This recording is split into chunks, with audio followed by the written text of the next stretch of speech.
Inna khalaqnahum mimma ya'lamun.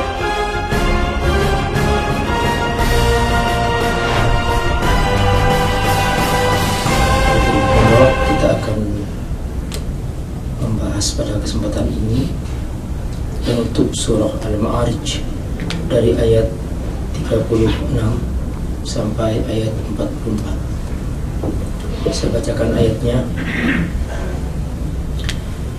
A'udzu billahi minasy syaithanir rajim. Bismillahirrahmanirrahim.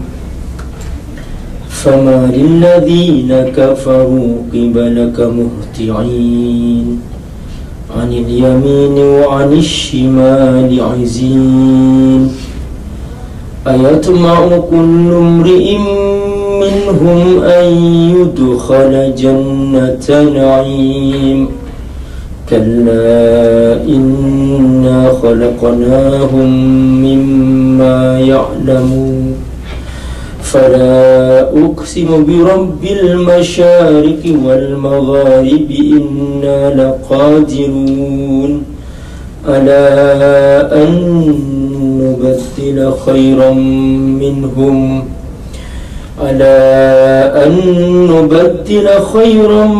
minhum wa ma nahnu bimasbuqin. فذرهم يخوضوا ويلعبوا حتى يلاقوا يومهم الذي يوعدون يوم يخرجون من الأجداث سراعا كأنهم إلى نصب يوفضون خاشعة أبصارهم ترهقهم ذلة ذلك اليوم الذي كانوا يوعدون.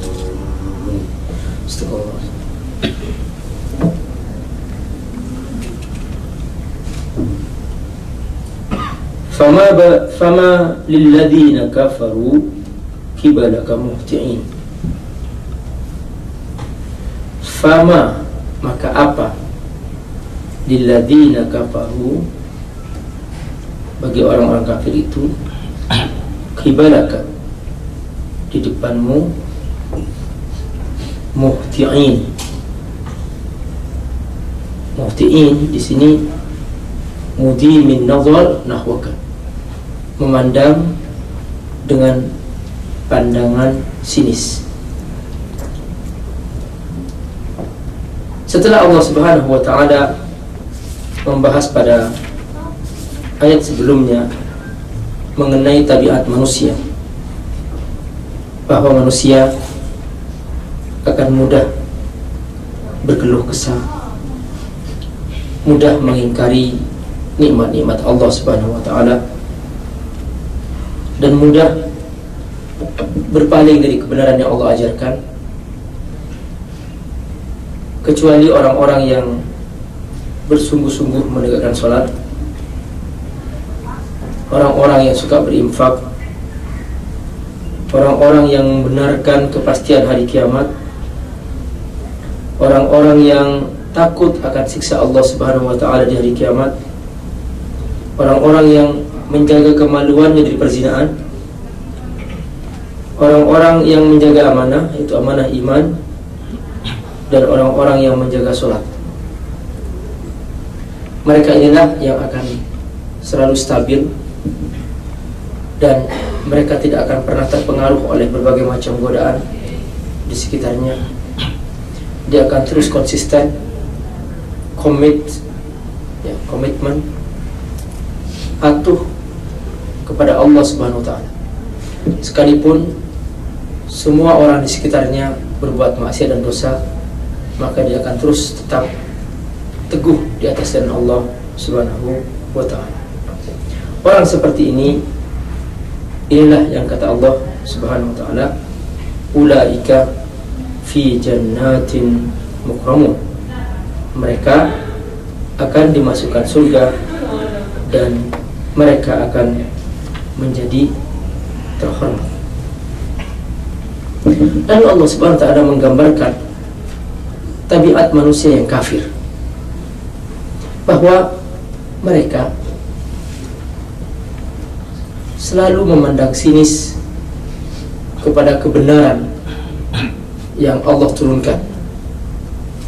Bahkan mereka tidak mau membenarkan Rasul yang Allah utus. Kalaupun mereka hadir di saat Rasulullah SAW menyampaikan risalah, mereka hadir lalu mereka mengejek.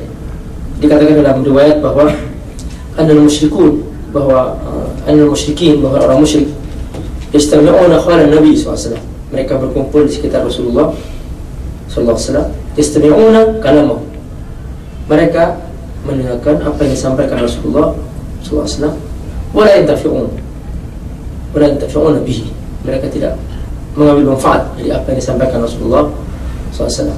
Bal yukadzibuna bihi, bahkan mereka mendustakannya. Wa yastahzi'una,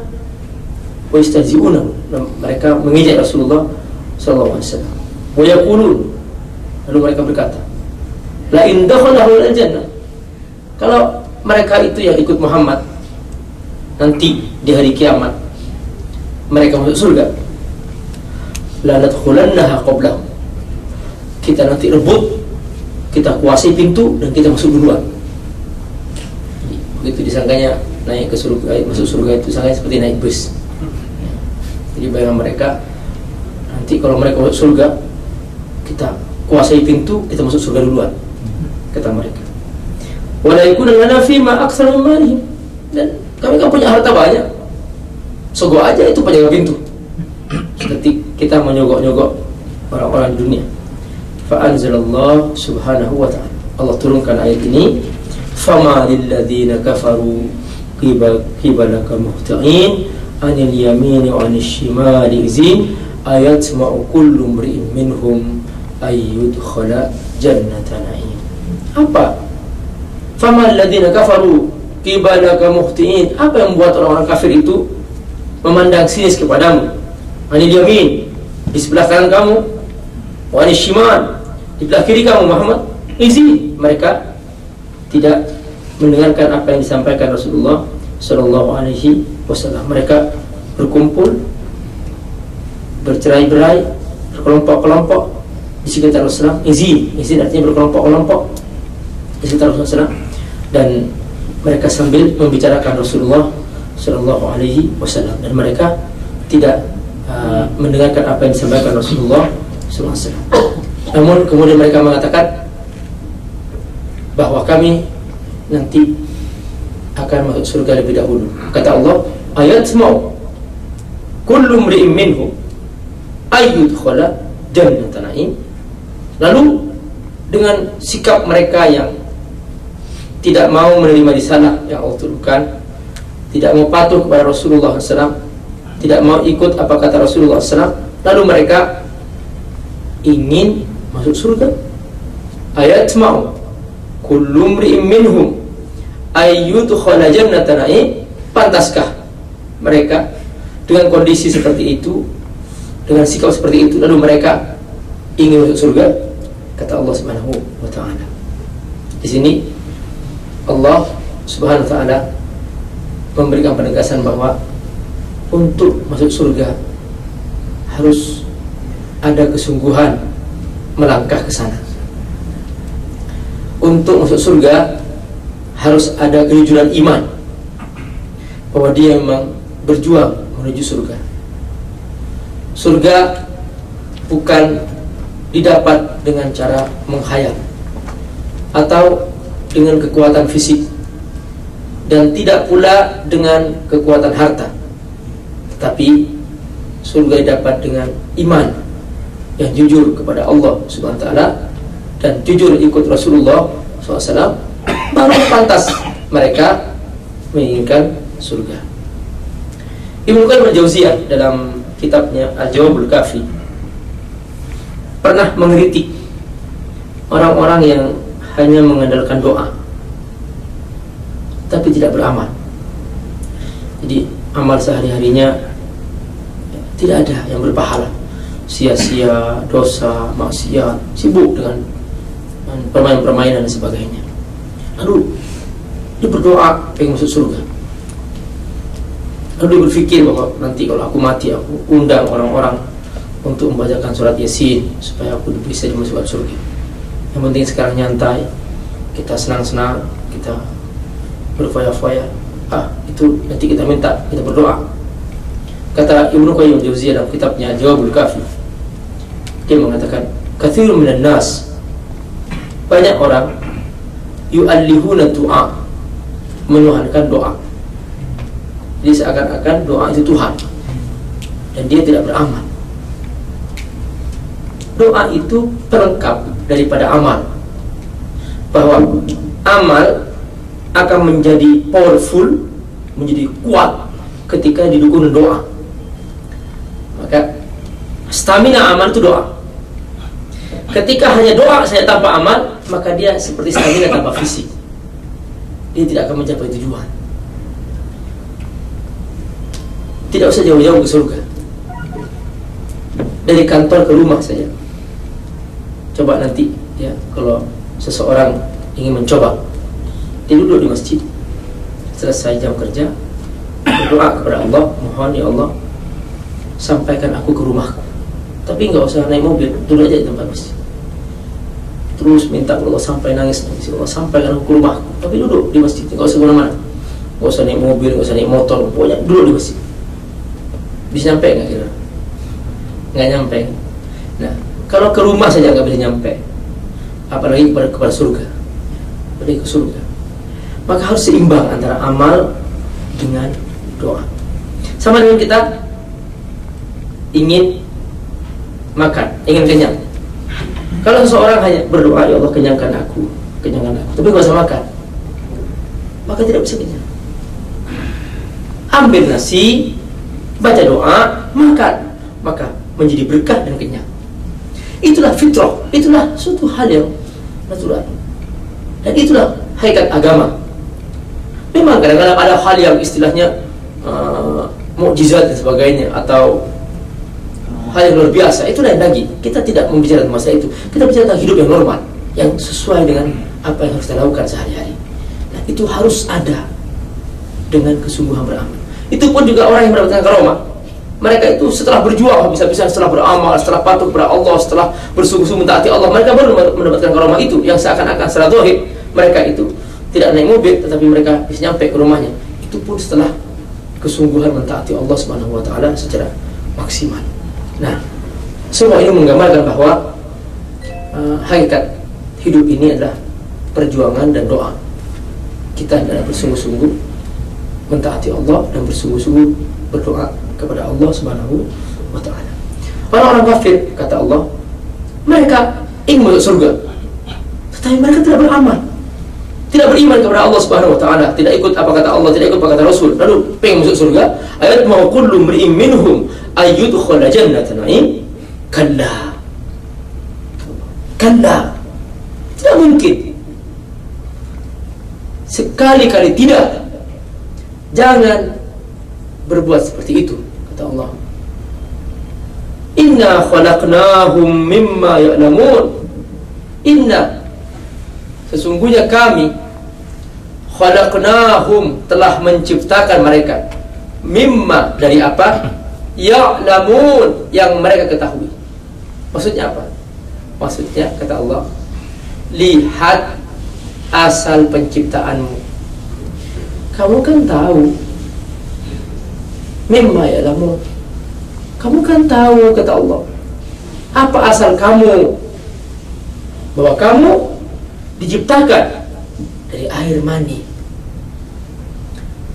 dan aku yang membuat air mani itu menjadi manusia.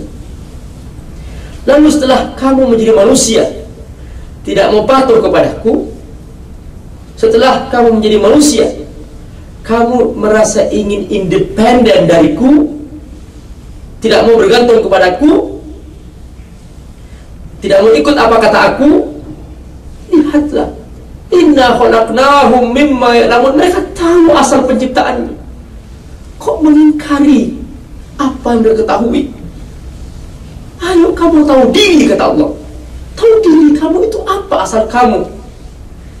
Lalu setelah menjadi manusia, lalu menentang aku, melawan aku. Allah mengingatkan kepada hakikat ini.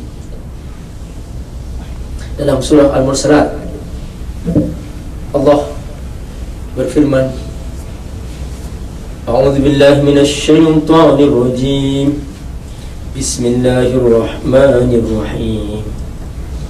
Alam nakhluqkum min ma'in mahin faj'alnahu fi qararin makin ila qadarin ma'lum faqadarna fa ni'mal qadirun wailun yawma idzin lil mukazzibin. Kata Allah, bukankah aku telah menciptakan kamu dari air yang hina? Allah sebutkan mimma'im mahin. Allah mengatakan itu air hina. Artinya seandainya seorang dia keluar dari kantornya menemukan bungkusan berisi air mani, saya nggak yakin dia membawa pulang. Itu air itu gak ada harganya. Air hina, mahin. Coba dia menemukan bungkusan berisi emas, pasti dia bawa pulang.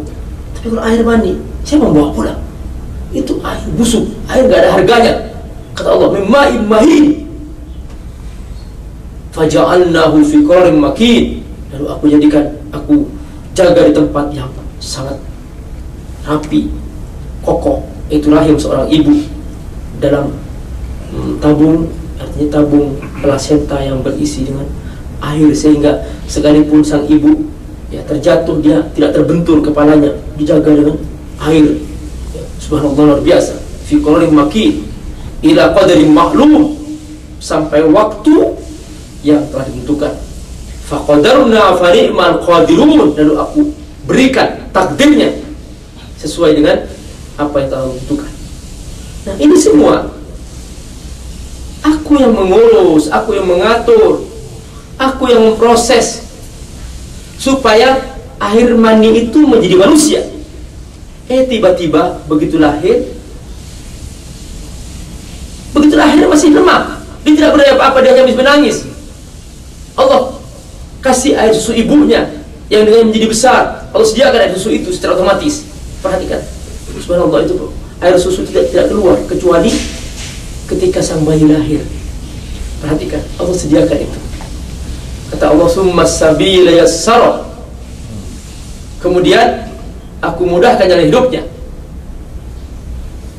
Allah banyak mengingatkan dalam Al-Quran tentang asal penciptaan manusia. Kenapa? Karena banyak manusia tidak tahu diri. Setelah menjadi manusia, dia lupa kepada penciptanya, berasal penciptaannya. Allah ingatkan dalam surat Abasa juga.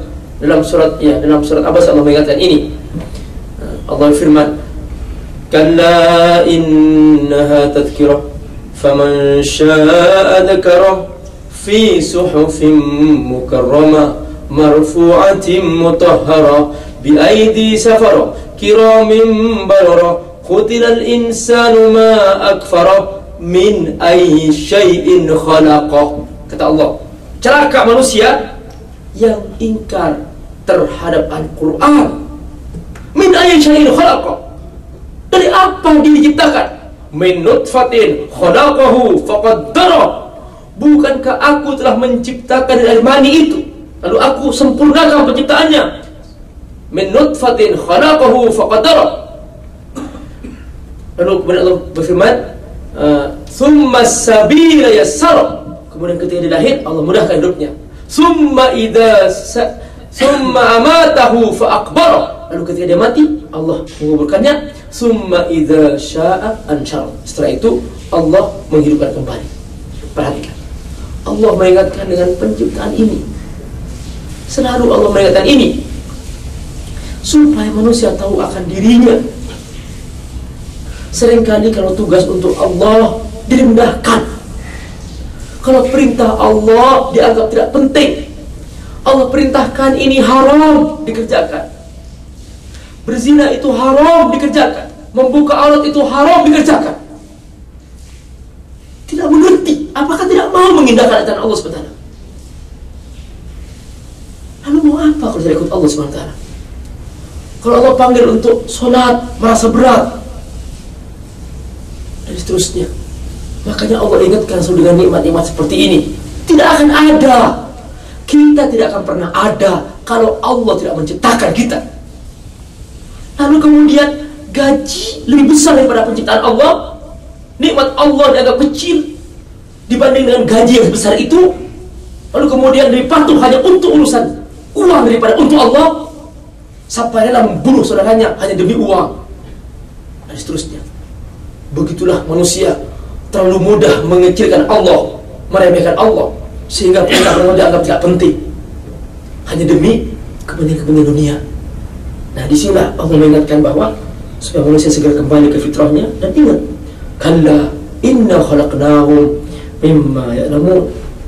Kalla, sekali-kali tidak, kami telah menciptakan mereka dari apa yang telah mereka ketahui. Kemudian Allah bersumpah, fala uqsim bi rabbil masyariq wal magharib. Di sini Allah bersumpah dengan dirinya.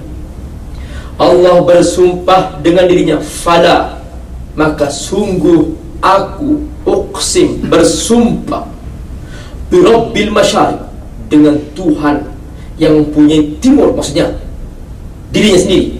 Allah sebagai Tuhan yang memiliki timur, bi rabbil masyariq. Allah berfirman, bi rabbil masyariq, Tuhan yang memiliki banyak timur, wal magharib, dan Tuhan yang mempunyai banyak barat. Berarti di alam semesta ini ada banyak timur dan ada banyak barat. Yang kita ketahui selama ini baru satu timur, tempat terbitnya matahari. Ternyata dalam penelitian ilmiah bahwa di angkasa raya terjadi juga hal yang sama.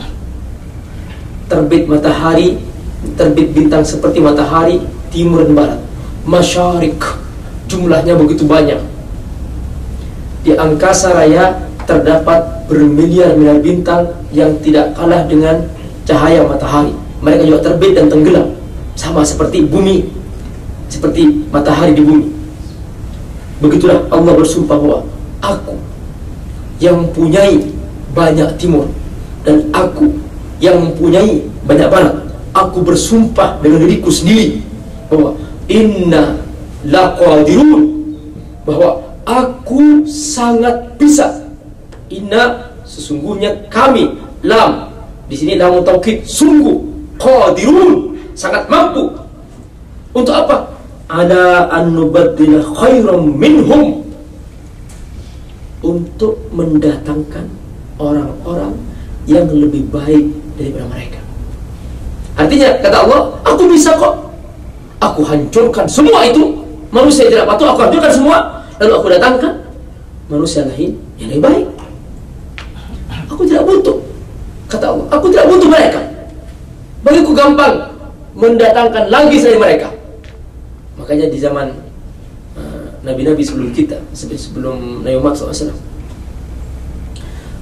kita akan mendapatkan di sana kisah-kisah bahwa Allah Subhanahu wa Ta'ala menghancurkan kaum Lut. Kaum Lut, kaum yang paling rusak secara moral. Mereka hidup dalam kebebasan seks. Belum pernah ada kaum yang oleh Allah dijuluki dengan semua keburukan. Di tengah kaum itu, puncak keburukannya adalah mereka menikah sama laki-laki dan mereka menikah sama perempuan. Dan mereka sudah sangat berada di puncak kebejatan moral. Malaikat Jibril langsung menciduk dengan sayapnya satu kampung negeri mereka. Diangkat, lalu kemudian dibalik oleh malaikat Jibril atas perintah Allah SWT. Disebut Al-Mu'tafikat, kaum yang dibalik buminya. Hancur mereka semuanya, tidak tersisa. Ada kaum yang Allah kirimkan kepada mereka angin kencang, kaum Samud, kaum Ad. Fa'amma adun fa'ahliku birihin sarsarin atiyah sakharaha alaihim sab'a layalin wa thamaniyata ayyamin husuma Fadaral qauma fiha sar'a ka'annahum a'jazu nakhlin khawiyah. Kaum Ad, Allah kirimkan angin yang sangat kencang dan sangat dingin, menghembus sampai mencabut semua penghuni rumah-rumah mereka. Sekalipun rumah mereka terbuat dari batu yang keras, Allah cabut mereka dari rumahnya, dan Allah bikin mereka bergelimpangan di pinggir jalan seperti bergelimpangan pohon-pohon kurma di samping-samping mereka. Begitulah Allah menyiksa mereka, mengadab mereka. Allah gambarkan ini semua bahwa aku bisa menghancurkan semua itu, lalu aku datangkan makhluk yang lain. Kalau kamu tidak mau patuh, aku bisa, kata Allah SWT. Ini saking marahnya Allah SWT. Inna laqadirun ala an nubaddila khairan minhum wa ma nahnu bimasbuqin. Dan tidak ada seorang pun yang bisa menandingi aku sampai kapanpun. Aku yang bisa semua itu melakukan itu. Lalu kemudian manusia menganggap Allah sangat kecil, Allah tidak penting. Saya pernah bertanya pada salah seorang supir bos ya. Saya tanya, dia menjemput saya waktu ada acara pengajian. Saya tanya, Pak supir, Bapak kalau dipanggil bos jam 2 malam bangun Pak Ustaz. Terus Bapak kan capek. Iya Pak Ustaz, tapi kan bos, jadi capek-capek saya tahan. Terus disuruh ngantar keluar kota, wah berangkat Pak Ustaz. Ya, kenapa Pak? Bos. Iya. Tapi kalau dipanggil Allah sholat subuh, aduh Pak Ustaz, itu yang Pak Ustaz saya sering terlambat, saya sering sholat. Jadi insyaallah Allah, ini kita harus menyadari ya, bahwa ternyata seringkali Allah tidak anggap kecil. Allah sudah menggambarkan sedemikian rupa dalam Al-Quran, dianggap tidak penting. Jadi kalau ancaman bos dengan PHK, ya Allah menakutkan sekali. Jadi kalau bos mengancam awas akan di PHK, akan dipecat, ya Allah itu menakutkan sekali. Tapi kalau ancaman Allah ini neraka, Allah akan mengadab, itu seakan tidak menggetarkan. Perhatikan, kalau kita baca ayat ini luar biasa, bagaimana Allah murkanya kepada manusia yang tidak tahu diri, hidup di atas bumi Allah, di bawah langit ciptaan Allah, pakai matahari ciptaan Allah, air hujan yang mengguyurnya itu Allah yang bikin, air minum yang dia minum dari Allah, semua itu fasilitas mata, darah yang mengalir, jantung yang bergerak, itu semua dari Allah SWT. Ternyata itu semua seringkali dianggap kecil, padahal ya Allah. Ini saya punya cerita Pak, mungkin saya pernah cerita di sini, tapi saya ingin ceritakan, mungkin bisa mengingatkan kembali cerita ini. Sekitar setahun yang lalu saya beritikaf. Di akhir hari itikaf itu, semua para peserta itikaf menyampaikan pesan-kesan. Salah seorang yang ikut itikaf itu adalah salah seorang direktur perusahaan. Dia bercerita, saya punya sahabat, dia direktur bank internasional, kena penyakit gagal ginjal, dioperasi, diobati sampai ke Singapura. Puncak usaha itu, tim dokter mengatakan kami tidak sanggup membantu Anda.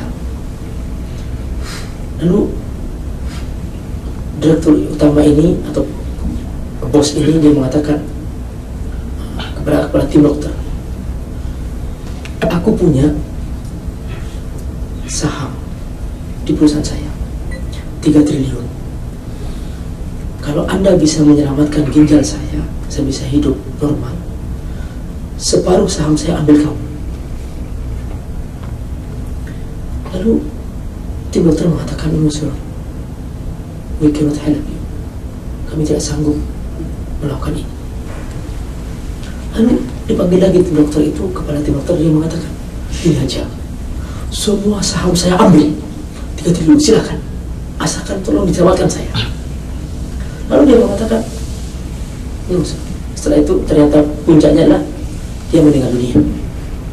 Perhatikan, dipikir-pikir ya, kalau ada seseorang, katakanlah gaji bulanannya 100 juta, kalau dia bekerja sampai usia 70 tahun katakanlah, itu di total berapa coba? Gaji per bulan 100 juta kalikan 70 tahun sampai usia 70 tahun, itu total berapa tuh? Kalau di total nyampe 1 triliun nggak? Nggak nyampe kan, perhatikan. Subhanallah, gaji 100 juta itu kasih gaji paling besar dalam ukuran normal yang kita ketahui ya. Per bulan 100 juta. Ternyata seluruh hidupnya dia bekerja tidak sanggup seluruh totalnya itu mengganti 1 ginjal. Apalagi hanya gaji 10 juta lalu tidak sholat, 10 juta lalu kemudian tidak patuh kepada Allah, nggak semua baca Quran, hanya 10 juta.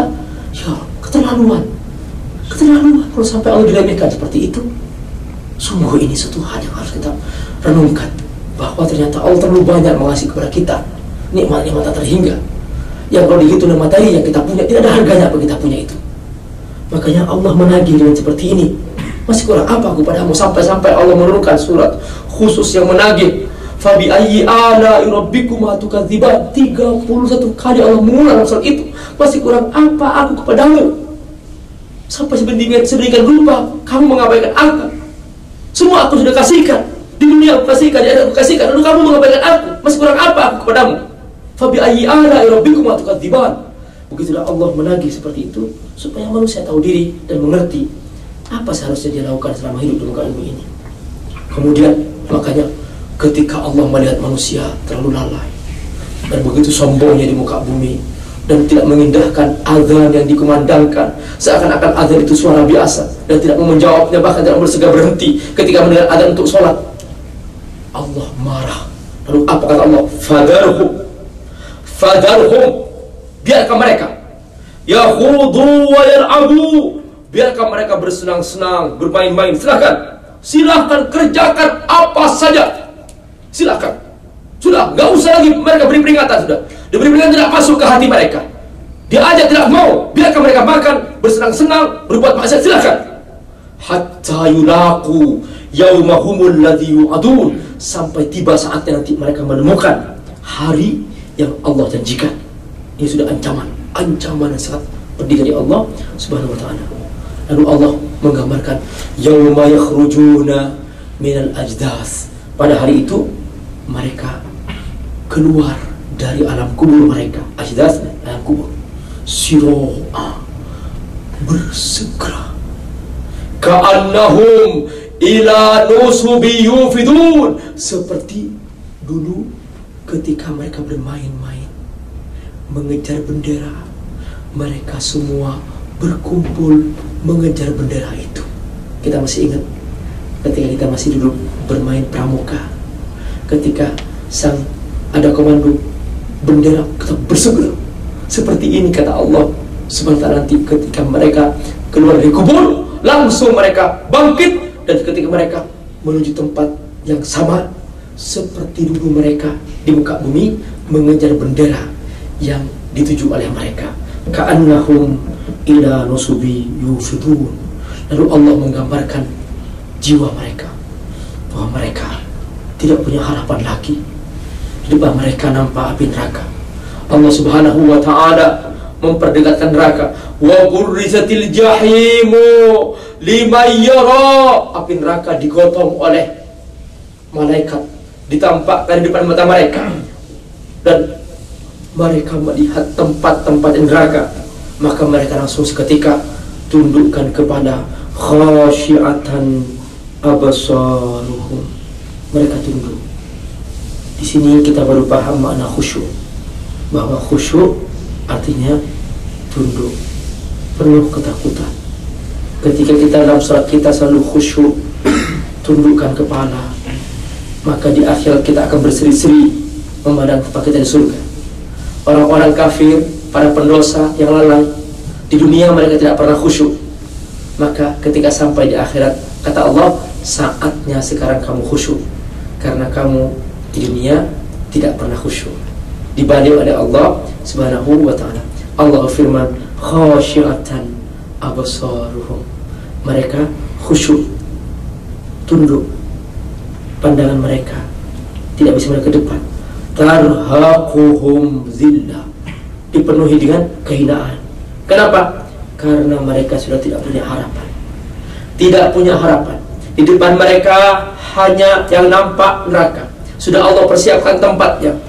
Dalam hati mereka berkata, wa qalu law kunna nasma'u aw naqilu, Ma kunna fi ashabis sa'ir.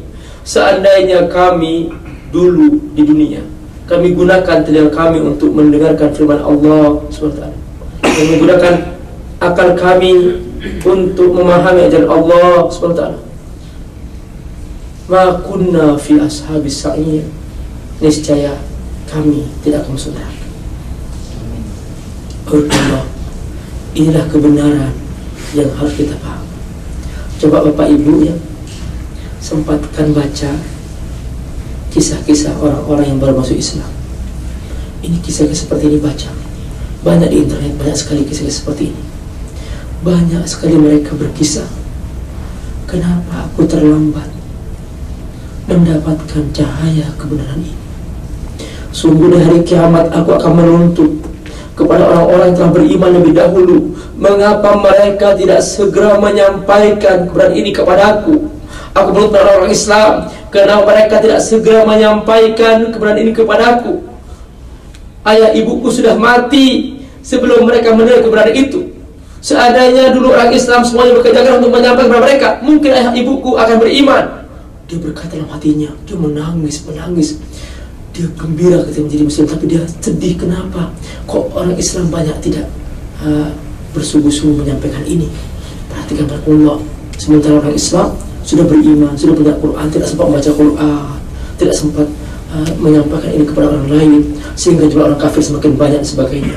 Sungguh barakallah, banyak kisah-kisah di mana mereka masuk Islam karena mereka sudah mendengar kebenaran itu. Dan sekarang saatnya kita harus bersegera untuk menjadi contoh bagi mereka. Kita mengajak orang lain, kenal mereka tentang Islam. Mereka butuh tentang Islam, kepada kita semua. Kalau tidak, kita akan dimintai pertanggungjawaban di hari kiamat. Makanya ketika mereka tunduk dan khusyuk karena mereka merasa berdosa, karena mereka tidak mendapatkan kebenaran, tidak mendapatkan bimbingan itu, maka mereka hina. Lalu Allah Subhanahu wa ta'ala berfirman, "Dzalikal yaumul ladzi kanu yu'adun." Itu dia hari yang dulu kami telah janjikan, sementara kalian mengingkari dan kalian tidak percaya tentang hal ini. Inilah Bapak Ibu penutup surah Al-Ma'arij yang menggugah kita supaya kita bangkit menjadi seorang mukmin yang kokoh, dan kita bersungguh-sungguh mengajak orang-orang tidak beriman, yang tidak berdaya, yang mereka tidak ketahui, tidak tahu jalan kebenaran, supaya mereka beriman kepada Allah Subhanahu wa ta'ala. Kesimpulan dari apa yang telah kita pelajari adalah, pertama, bahwa Allah Subhanahu wa ta'ala mengingkari atas perbuatan orang-orang kafir yang segera menolak terhadap kebenaran yang disampaikan Rasulullah SAW. Allah sangat benci terhadap sikap seperti ini. Yang kedua, Allah Subhanahu wa ta'ala mengingkari dualisme wajah mereka. Dualisme wajah mereka. Di saat yang sama mereka ingkar terhadap ajaran Allah, di saat yang sama mereka ingin masuk surga. Ini dua sikap yang kontradiktif. Di saat yang sama benci kepada Allah, benci kepada Rasul, tidak ikut Allah, tidak ikut Rasul, tapi ingin masuk surga. Ini Allah benci sekali terhadap perbuatan seperti ini. Ini sudah mulai banyak orang-orang yang mengaku beriman, kemudian ada dualisme dalam dirinya, ya. Mengaku ikut Allah, beriman kepada Allah, tapi perbuatannya ikut setan. Mengaku beriman kepada Allah, perbuatannya ikut setan. Tidak konsisten, seperti lalat. Di tempat yang baik datang, kue enak datang, terus kotoran manusia datang juga. Tempat yang jijik datang, sampah datang juga. Tempat yang baik datang. Begitu lalat, seperti penyakit yang membawa penyakit. Dia tidak konsisten. Nah, sholat datang, korupsi oke, haji datang, berzina oke. Nggak jelas seperti ini. Harus jelas seorang mukmin, komitmen. Allah sangat benci terhadap sikap yang dualisme. Ikut Allah, jangan Allah oke, syaitan oke. Nggak jelas. Mana yang dipilih? Surga atau neraka? Jelas, neraka sekalian. surga sekalian, biar sekalian menikmati. Orang mukmin menikmati di surga, silakan. Di sini capek nggak apa-apa. Kalau neraka, ya sudah, sekarang bersenang-senang dengan dosa-dosa. Nanti neraka di sana buahnya. Istilah bahwa Allah sangat benci terhadap sikap egoistik. Seorang mukmin harus komitmen terhadap kebenaran yang Allah ajarkan. Yang ketiga adalah Allah Subhanahu wa Ta'ala menegaskan bahwa tidak mungkin masuk surga dengan sikap seperti itu. Kenapa? Karena surga bukan sekedar Allah ciptakan murahan, tidak. Allah ciptakan surga ini sebagai tempat yang abadi, yang diperoleh oleh perjuangan yang jujur dalam hidupnya. Makanya kata Allah, lihat, ingatlah kamu, diri kamu harus tahu diri. Kamu bukan Tuhan, kamu tidak bisa ngapa-ngapain, kamu itu makhluk yang hina, jangan melawan aku, kata Allah Subhanahu wa Ta'ala. Pertanyaan yang keempat, bahwa Allah bersumpah dengan dirinya yang maha kuasa, memiliki timur dan barat, bahwa Allah tidak butuh manusia, dan Allah bisa mendatangkan manusia yang baru, yang patuh. Kalau memang manusia yang ada tidak mau ikut Allah Subhanahu wa Ta'ala, aku bisa, kata Allah, mendatangkan manusia yang baru, yang patuh. Kalau memang kamu tidak mau patuh kepadamu, begitulah Allah berjanji. Yang kelima, bahwa Allah menjamin kepada orang musyrik azab yang pedih. Makanya Allah SWT menantang, silakan bermain-main, silakan bersenang-senang, silakan. Kau pasti di akhirnya akan mendapatkan azab Allah SWT.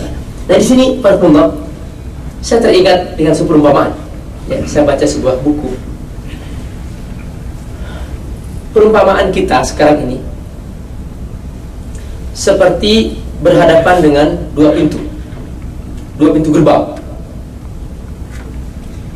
Di pintu gerbang satunya kita membaca pengumuman, jika Anda melewati pintu ini, Anda akan melewati jalan yang berliku-liku, terjal, berbatu-batu, serba sulit. Tetapi kalau Anda sabar melewati jalan ini, Anda akan mendapatkan di ujung jalan ini sebuah istana yang megah, yang indah, dan Anda akan senang setelah itu. Pintu gerbang yang kedua ada pengumumannya, jika Anda lewat pintu ini, Anda akan mendapatkan jalan mulus, nyaman, santai, senang, lancar, semua boleh, nyaman. Tapi di ujung jalan ini ada api membara yang akan membakar Anda selama-lamanya. Mana yang dipilih? Tuh, yang pertama, ya. Tidak ada jalan tembus. Nggak ada jalan tembus. Nah, ini yang hebat ini. Maksud dari sini mau tembus. Nah, itu nggak ada itu. Dari sini lah. Semoga jalan ke surga memang ada salat tahajudnya, ada baca Qur'annya, ada halal, ada haram.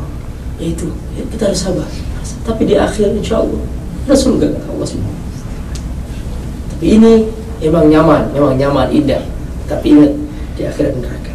Kata Allah, perhatikan bahwa biarkan mereka bersenang-senang, ayo senang-senang. Tapi di akhirnya nanti, kata Allah, ada api yang membara. Inilah Bapak Ibu, semoga Allah memberkati kita semua. Dan masih ada waktu, jika ada pertanyaan silakan. Ya, Assalamualaikum warahmatullahi wabarakatuh. Waalaikumsalam warahmatullahi wabarakatuh.